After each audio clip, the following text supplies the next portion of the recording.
আমরা আমরা খাই নাকি আমরা আমলা খাই? জামা পরে বলবো নাকি জামা পরে বলবো? তো সাফা মারোয়া ছাড়া বই পড়ে।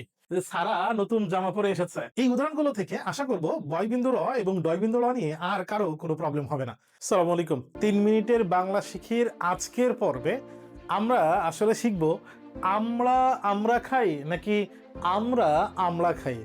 মূলত এই যে ডয়বিন্দু র এবং বয়বিন্দু র এই দুইটা নিয়ে আমাদের যে প্রবলেম হয়, এই প্রবলেম দুইটা আমরা শিখব। আমরা কি জামা পরে বলবো নাকি জামা পরে বলবো? আমরা কি বই পড়ে বলবো নাকি বই পরে বলবো? এই বলা এবং লেখার যে ভুলগুলো হয়, সেই ভুলগুলো আজকে আমরা জানবো আমরা খাই এখান থেকে। আচ্ছা, এখানে ছবিতে দেখা যাচ্ছে যে ফল বরিশাল এলাকায় হয়। এই ফলটার নাম হচ্ছে আমড়া। তাহলে এই ফলটার নাম যদি আমড়া হয়, তাহলে এখানে কর্তা যে লেখা আছে আমড়া, এটা কি আমড়া হবে?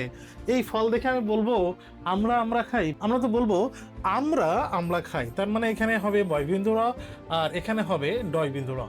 এই বয়বিন্দু র এবং ডয়বিন্দু র যত জায়গায় ভুল হয়, এরকম কিছু উদাহরণ আমরা দেখি। এই উদাহরণগুলো থেকে আশা করব বয়বিন্দু র এবং ডয়বিন্দু র নিয়ে আর কারো কোনো প্রবলেম হবে না।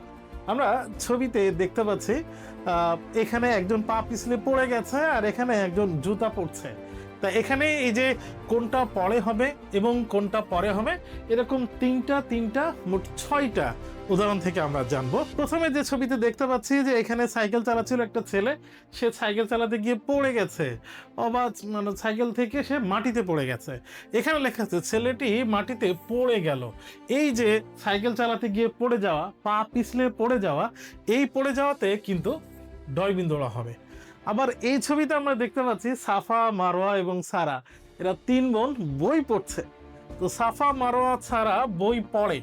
এই যে বই পড়া, যেটাকে আমরা বলি রিডিং, হ্যাঁ, দে আর রিডিং বুকস।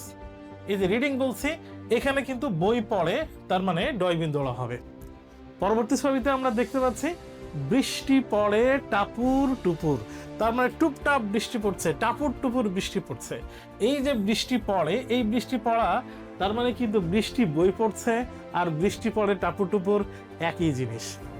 কিন্তু এই ছবিতে আমরা দেখতে পাচ্ছি যে সারা নতুন জামা পরে এসেছে। সারা ছবি তুলতে গিয়ে সারা নতুন একটা জামা পরেছে।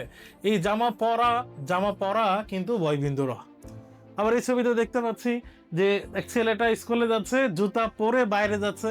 এই যে জুতা পরা, এই জুতা পরা কিন্তু আবার বয়বিন্দু র। পরবর্তী ছবিতে আমরা দেখতে পাচ্ছি অফিসের বস একজনকে বলছে যে আমি ব্যস্ত আছি, পরে এসো।